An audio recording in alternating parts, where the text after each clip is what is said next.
সারা ত্রিপুরা রাজ্যের সঙ্গে পশ্চিম ত্রিপুরা জেলায়ও যান দুর্ঘটনা ক্রমশ ঊর্ধ্বমুখী।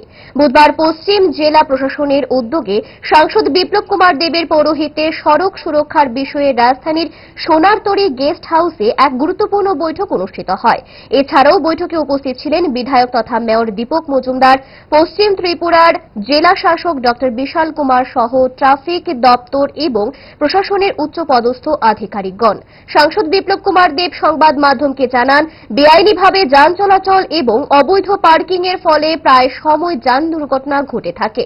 পাশাপাশি পুরনো ট্রাফিক বিধি ব্যবস্থায় যদি কোনো খামতি থাকে তা সংশোধন করে দুর্ঘটনা রোধে নতুন নিয়ম নীতি চালু করার বিষয়ে বৈঠকে আলোচনা হয়।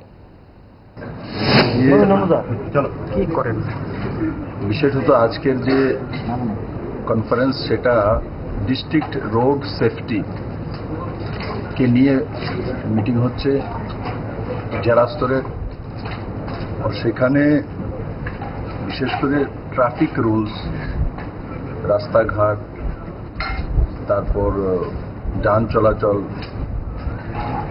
তার মধ্যে কিভাবে ডিসিপ্লিন আনা যায়, নতুন নতুন কি ক্রিয়েশন করা যায়, পুরনো যে ব্যবস্থা তার মধ্যে খামতি কোথায় আছে সেগুলো কিভাবে দূর করা যায়, রোড অ্যাক্সিডেন্ট কতটা হয়, ইনডিসিপ্লিন ড্রাইভিং কতটা হয়, রাশ ড্রাইভিং কতটা হয়,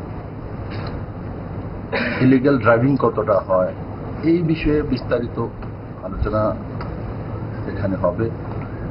তার মধ্যে থেকে যেটা বেরিয়ে আসবে সেটা আগামী দিনে এই ডিস্ট্রিক্টের যে ডিএম এবং এসপি ট্রাফিক আছে ওনারা লাগু করেন, তার জন্যই আজকের এই মিটিং ডাকা হয়েছে।